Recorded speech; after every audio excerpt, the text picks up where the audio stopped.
Hello and welcome back to another edition of GNAT-TV's In-Depth series. I'm Andrew McKeever, the news director at GNAT-TV's News Project. It's a pleasure to have you with us today on Thursday, May 19th. It's also a great pleasure to be joined for our conversation today by Senator Kesha Ram Hinsdale, who is one of the candidates running for the U.S. Congress in the Democratic Party primary. Senator Ram Hinsdale first entered Vermont politics in 2008 when she ran for the State House right out of graduating from the University of Vermont. And she served in the House of Representatives in the Vermont State House until 2016 when she ran for lieutenant governor. She returned to the State House in 2020, successfully running for the State Senate, and that's where she's been serving ever since. Senator Ram Hinsdale, thank you very much for making the time for our conversation today. Really appreciate it. Thanks for having me, Andrew. It's a privilege to be here. Well, let me start off with the obvious question, and one that you probably already answered a couple of thousand times, I would imagine. What prompted you to run for the Congress this year? Absolutely. I'm Kesha Ram Hinsdale, and I'm running for Congress to be Vermont's fighter for our working families, our climate, and our democracy. These are some of the same reasons I got into politics in the first place when I ran for the legislature at the age of 22. And when I started that year, we were in the free fall of the Great Recession. When I started in the Senate, we were in the free fall of the pandemic. In between, I've served through the aftermath of Tropical Storm Irene and helping to rebuild the state. And I have a very keen sense of how to help make sure Vermonters get back on their feet and don't suffer the long-term effects of these downturns. I've fought for working families my entire career, and I'm somebody who's dreamed big and delivered on those promises. I don't walk away from the negotiating table empty-handed, and we can talk a little bit more about the work I've done to ensure that all Vermonters are represented in such a critical time for our state and our country, when we're watching our rights slip away and really need to have fighters in Washington shoring up access to the ballot box, access to reproductive care, and making sure that all Vermonters are taken care of coming out of this crisis. So let's unpack then some of the major issues you see as paramount for Vermont that would need to be tackled at the federal level. One of them, at least judging from your website, is climate change and the climate crisis. I'm just wondering, that's been an awfully difficult issue for many people. I've tried hard to kind of bring climate change issues to the forefront and solutions to them. What do you think is the way,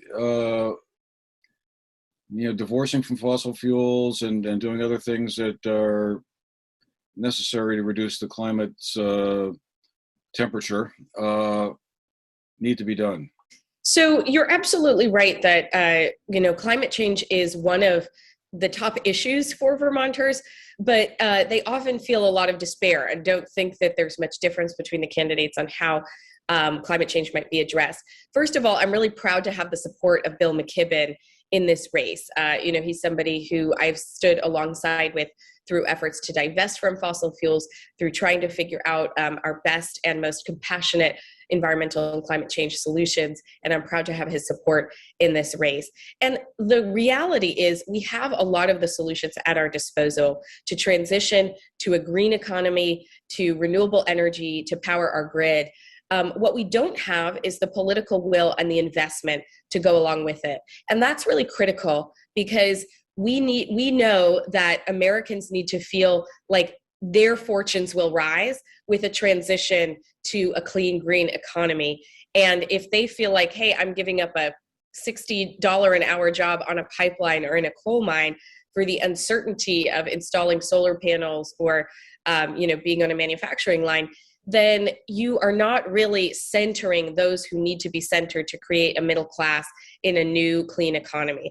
So really, climate change is tied directly into good paying jobs and stopping our corporate handouts to the fossil fuel industry, and instead putting more resources into the research and development in ensuring that our renewable energy economy is solid. I think you make an interesting point there with the connection between climate change and good paying jobs and the green economy, because I think that's clearly an issue for many working folks who kind of see their economic future as kind of being endangered if, well, good paying jobs and fossil fuels go away. Do you think that means that the federal government ought to really step up, like training or retraining programs for those workers who are going to be, no longer employed in those good-paying jobs? The fight of my career, Andrew, before it had a name, was the Green New Deal. I got into the legislature looking at communities that were left behind economically and environmentally. I would travel the state visiting mobile home communities, sites of former asbestos mines, migrant farm workers, indigenous communities, and seeing that, people are suffering from that dual disaster of not having an economic future and not feeling like they live in a healthy community. And we can actually solve both at the same time. And that's why my environmental justice bill was the first bill I introduced when I was a senior in college at the University of Vermont. And the environmental justice bill was one of the last bills we passed this session. I've been working on that bill for 16 years. We finally passed it.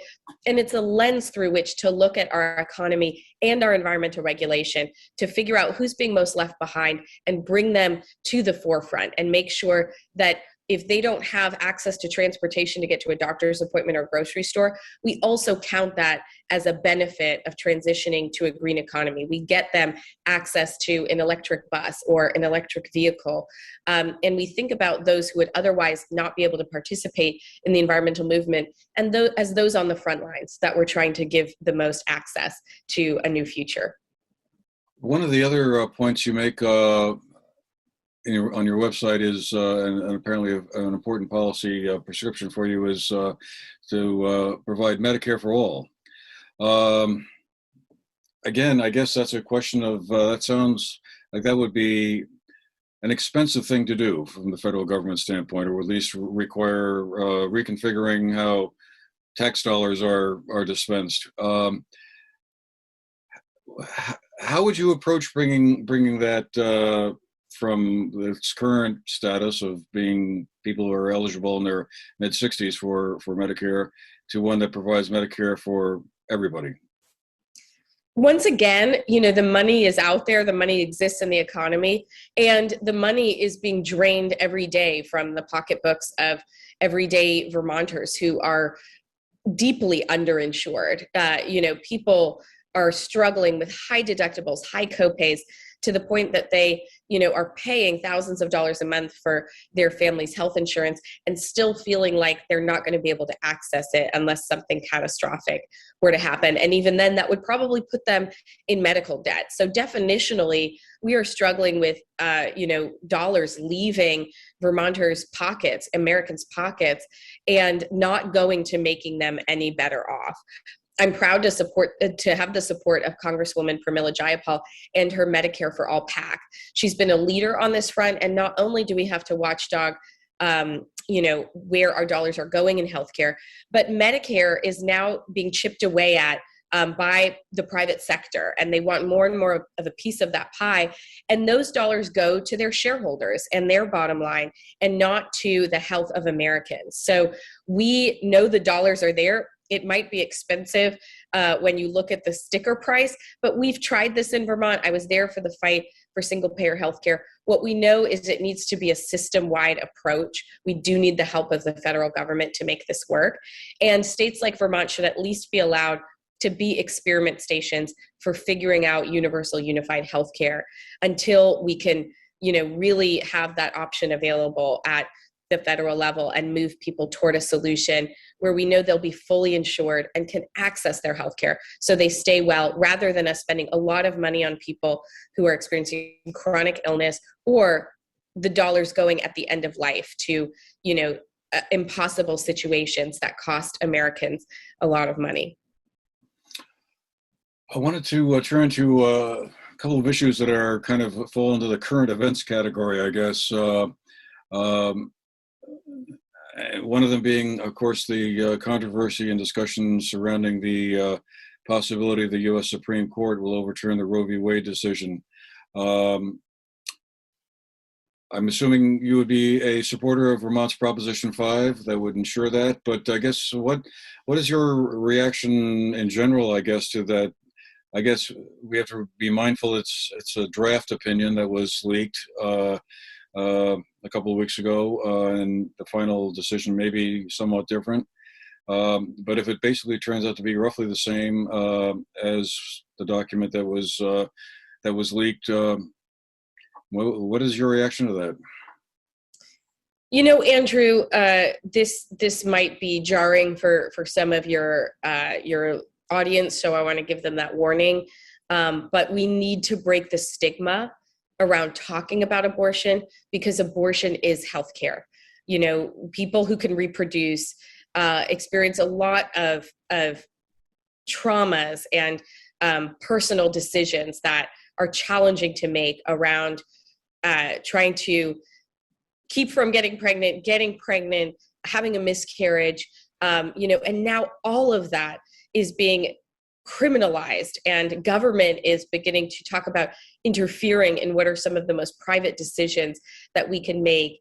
I had an abortion when I was in college. You know, I was abroad. I was studying in Washington, D.C., and I knew I needed to, you know, have a life that in college and an early life that where I wasn't planning a family at that time. And so I went to the Planned Parenthood clinic in Washington, D.C. And as you can imagine, perhaps it's a lightning rod politically. And there were throngs of people, you know, pulling at my clothes, praying in my ear.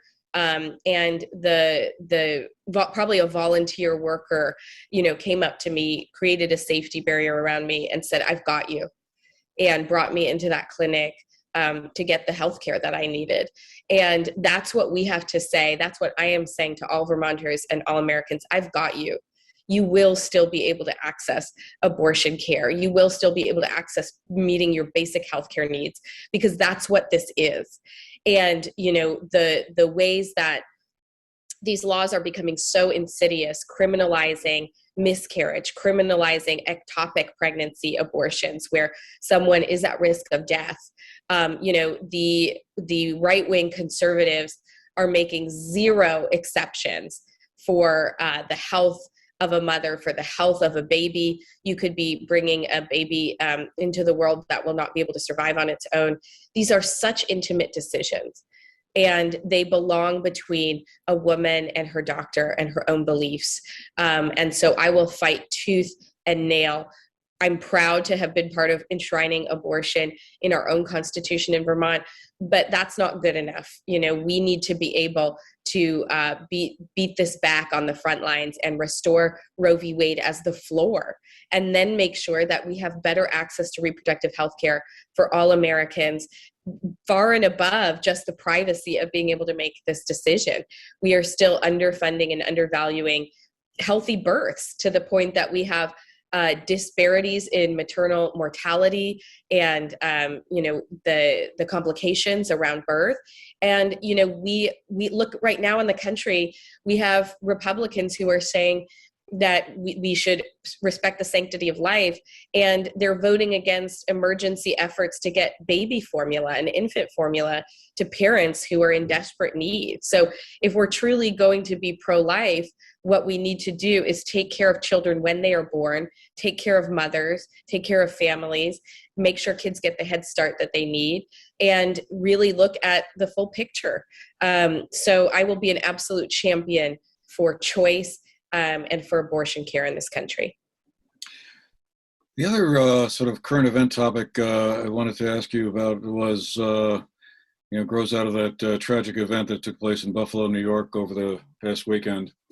One in a long series of mass shooting events where, you know, many people are in the wrong place at the wrong time. Is there ever going to come a time when the federal government is going to be able to enact some kind of rules and regulations that folks who are passionate about the Second Amendment will be able to accept and live with, that would at least make it vastly more difficult for people to obtain these military-style assault rifles that seem to be used frequently in events, not just the one in Buffalo, but Las Vegas or Parkland, Florida, or wherever these tragedies happen to occur. Well, first, I just want to say, it's extremely tragic and jarring, what took place in Buffalo and what takes place every day in this country when people live in fear of going to the grocery store or going to a place of worship, or leaving their house in general because of gun violence. It's particularly frightening for Black Americans. And in this case, the frightening discussion around Americans starting to buy into this replacement theory idea that gives them yet another excuse to commit violence toward Black Americans and Brown Americans. It's a really, really frightening situation, and particularly for those who are experiencing this as terrorism. So I wanted to start by saying that, and then say, it actually struck me, as I worked for victims of domestic violence as the legal director for our advocacy program in Chittenden County. And in a lot of the work I've done, when folks who are on the side of the NRA will say, well, why don't we enforce the laws we have on the books then? And I actually have to say, let us start there. We do have some strong gun laws on the books, and even in Vermont, we don't always have them enforced. I've been a fighter in the legislature for educating my colleagues about what actually happens when someone goes to get a relief from abuse order. Often that is our kind of red flag law. This person is dangerous to an individual, for a former intimate partner or spouse, in all likelihood, and they should not have access to a weapon. And what happens from there is a very chaotic process of trying to get someone that actual relief of having guns taken away from an abusive person. You really have to advocate for that. Right now in Vermont, they can just go to someone's family member, an abuser's family member, and that person can say, hey, I actually really want to go hunting. Can I have my guns back? And they might end up getting them back, and it causes people to live in terror. When you look at the shooter in the Buffalo case, New York has very strong gun laws. There is a red flag law that should have captured this person's access to a weapon. And, police are saying they're not going to comment further on why it didn't stop him from getting a weapon. There might be investigation into, how he accessed a weapon and whether it was sort of an under the table transaction. But truly, we have a responsibility to enforce the laws on the books evenly. And that again ties back to why many Black Americans live in fear that anytime they quote unquote step out of line, they will be prosecuted to the fullest extent of the law. And, a white male who had been involved in other shootings, who had been radicalized on the internet, who had made other threats, who was 18 years old, could simply get access to an assault weapon. Those kinds of things are really what's wrong in this country just as much as access to guns. I also wanted to ask you, one of the major topics of discussion here in Vermont and nationwide, and I believe sort of also up in the Burlington area where you've represented a district, is the question of policing. A lot of people heard defund the police and thought that meant people wanted to have fewer police officers. My sense was always that that spoke more to restructuring a police force to bring in, let's say, more mental health workers or social workers to assist uniformed officers when they might be going into potentially explosive family dispute of some sort or another, and would be there to de-escalate that situation. Is that the direction you think we ought to be going in terms of policing, or is it more the case of, no, we just need fewer police officers because we have as many as we need?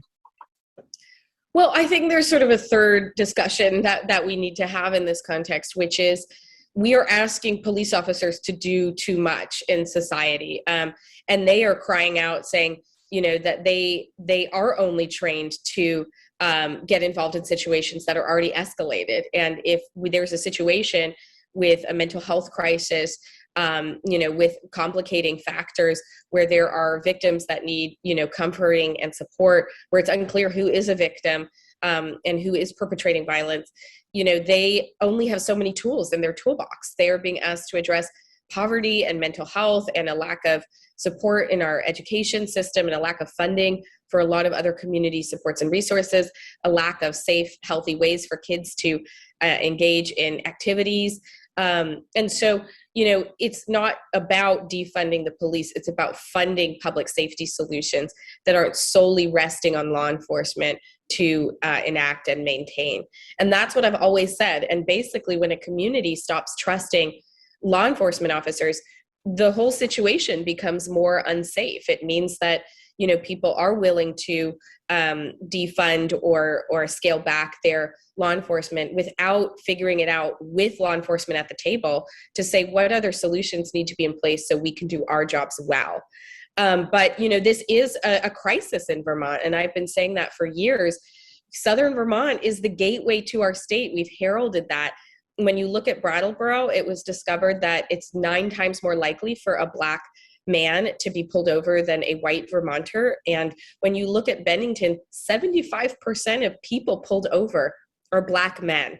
So how welcoming is Vermont truly for Black Americans if that's the situation they're experiencing as they come up through the South and into the rest of the state? We really have to take a strong look at that situation with law enforcement at the table and ask what's wrong and how can we fix it.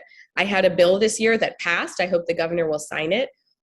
That looks a lot deeper into the data and also tries to ensure that we don't use false information when we interrogate someone who we suspect may be involved in a crime, and that we look into creating a database of police misconduct.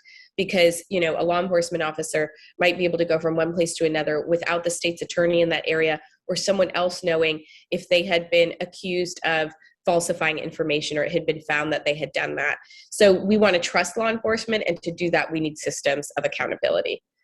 I'm interested to hear your thoughts about what we might need to do to avoid a repetition of what we saw on January 6th, 2021 in the U.S. Congress, where we had, I think it's fair to say, an insurrection and an attempt to overturn the results of an election. That's one part. And the other part, I think, which is kind of tied into it, and maybe you can answer both of them in the same way, is the nation right now seems to be very polarized and divided. I mean, that seems to be kind of the conventional wisdom anyway. I mean, I suppose people can differ about that, but it certainly seems like we have reached one of those points in our history, and it's not for the first time either, where we seem to have voices on the extremes speaking much more loudly than those who are in between the extremes. I guess what would be your approach if elected to Congress to try and bridge that? At the same time, without sacrificing some of the policy goals that you seek. Is there something that is not happening in the course of the discourse in Congress, in Washington, elsewhere around the country, that would help us kind of, return to an ability to kind of listen to each other and say, well, I may not agree with you, but okay, that's interesting, and you've clearly thought about it? Yeah, it's a great question, Andrew, because you framed it in a way that I think we should acknowledge. Number one, we faced very difficult moments in this country and globally before. My grandfather just passed away over the weekend. He was 95 years old. I don't think he could have lived a better life. And he started his early life with service in World War II. He enlisted when he was 17 and, fought in the Pacific Theater and received a Purple Heart for the danger that he was in. And, he's still worried about the place we were in as a country right now, having seen everything he's seen and been through what he's been through. And you look at, the time of President Kennedy's assassination, we were in deep turmoil as a country, and we were building new coalitions and trying to figure out, where where everyone fit in, people all of a sudden getting freedom and access to resources that they hadn't before, particularly communities of color. And when you look at all of that, I think the really big difference today is that people who feel, people who have sense of conspiracy, excuse me, around what's going on, can find each other a lot more easily. People who are like-minded are far more likely to be in community and space without, talking to people who have differences of opinion. We now know that about 99% of Americans live in communities beyond racial and economic segregation that are politically segregated, where they don't have to listen a lot to people who have other opinions.